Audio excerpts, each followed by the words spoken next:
Hey, what's up, guys? This is your boy Garland from GT Artland.com, and today I'm going to show you how to clean our airbrushes. Since I have a lot of parties coming up, and I have a lot of airbrush guns, and hardly have them working because I finish a job, I go home, and I let it sit to dry in my book bag, and then when my next party comes up, I have to take forever to clean my brushes. So while I'm cleaning my brushes today, I'm going to make sure all you guys are going to understand how to keep your brushes clean, so you never have to worry about them whenever you got a job to do. Alright?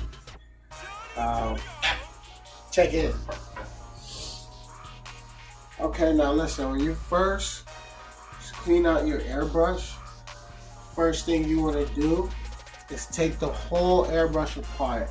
Every little piece in it. You want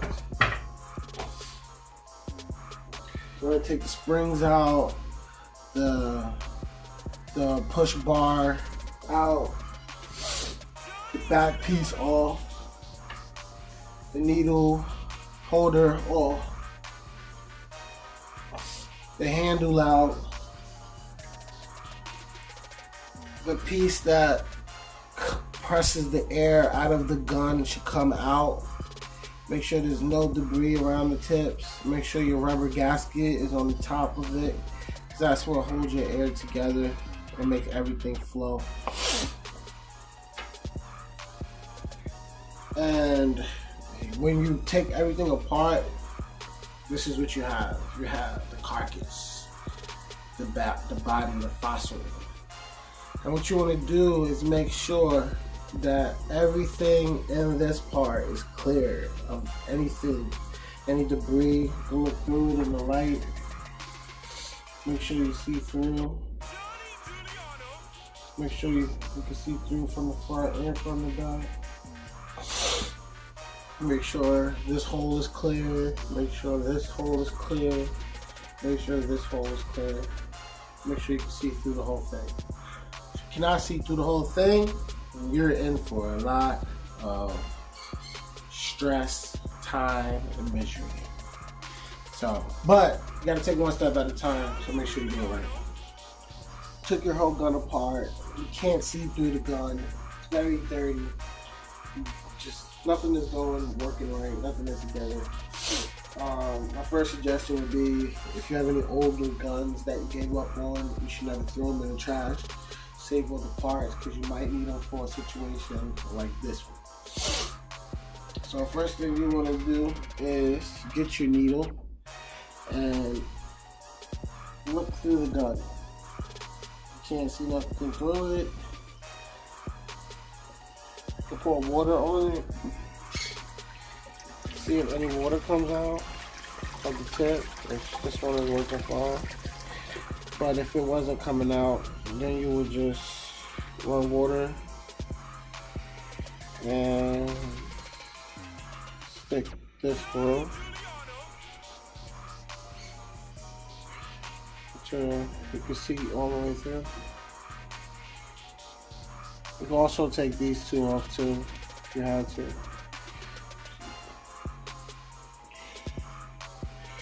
Then you'll be able to see everything even better. And make sure all your gaskets are on. If you're missing a gasket, it's not gonna work. And this is actually really clear. It's a brand new gun, so it better be. And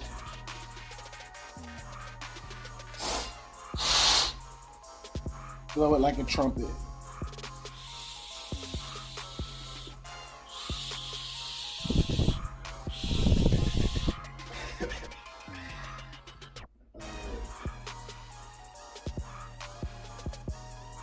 And this gun is very clean, but you want to go push it from this side. Make sure you get it all out, and push it from this side. Make sure you get it all out. And by the time you clean that, you should be able to see right through it. As you can see, see through it. See the light.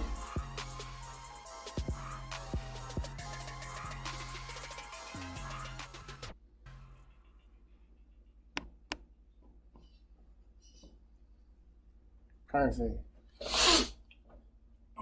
Then after that, now we put our gun together. So the first thing you did was took off the tip. So, there's a tip right here. Just make sure all your gaskets are on. Let me just put that on.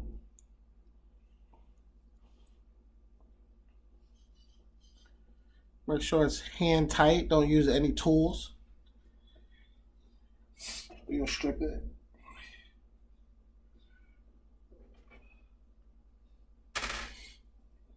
Choose your push bar and a spring. My spring just went in the water. Don't lose that. It's very easy to lose. Make sure you got something covering your sink or any holes or trash. And then you put that on here. You can even stretch it out just a little bit to give it more tension. You know, push harder. And then this part right here, usually it's not connected to the bar, but this one is, so it's a lot easier to put back into your gun. And then usually when you stick this part in, it has to sit up, so the other piece can push it back, and that's when you get the tension.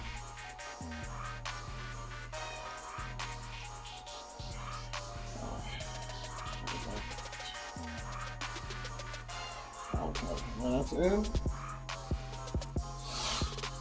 This piece right here goes on top of everything. It sandwiches the spring into the gun, so you have a dual action fill. And you want to tighten it all the way up so no air seeping through there.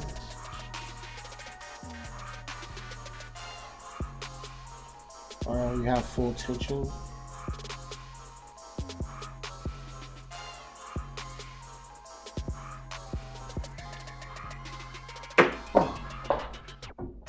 And then after that, your gun is pretty much together.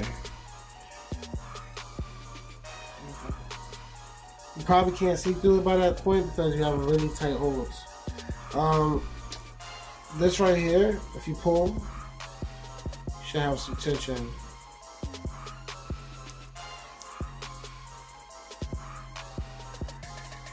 So, that's how you, which is very good.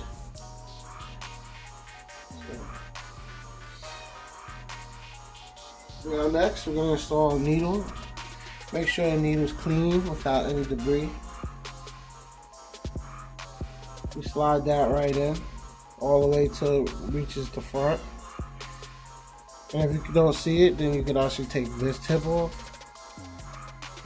And you can really see it. This is a protector. Make sure it has a gasket on it as well. And as you see, right here on the tip, it's coming out.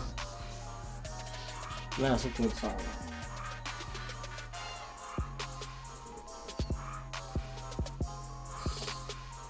So after this point, you pretty much, this gun doesn't allow me to put this over the top of the needle. If you have something like this with this piece on the end, you just take it out, put this piece on first, and then you stick your needle in while it's still loose.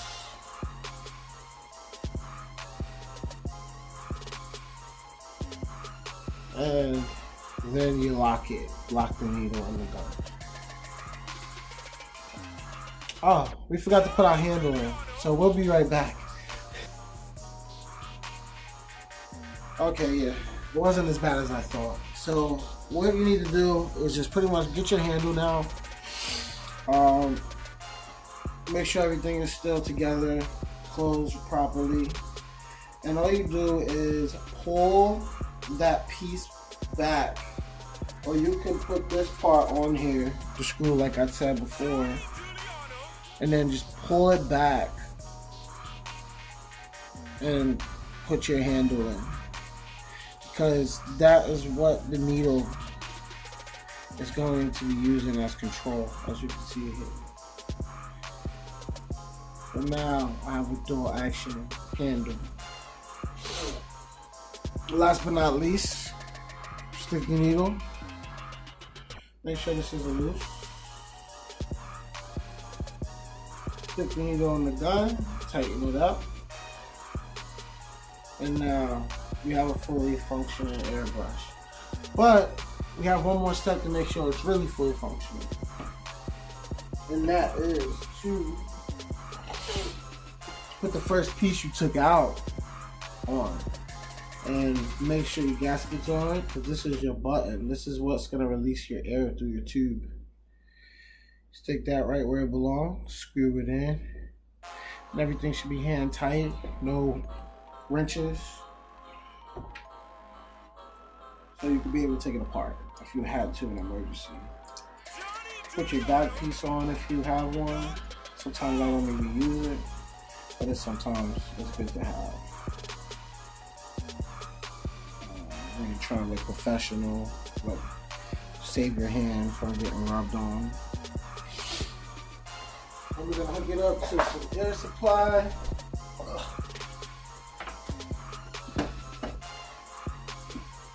This is a small compressor. I use a lot bigger one, but since this is a small project, I'm using a small compressor. In my next video, I'm going to show you the differences between air compressors and how they work with different tubes and all different stuff like that. So make sure you tune in, make sure you subscribe to my channel, GT Artland.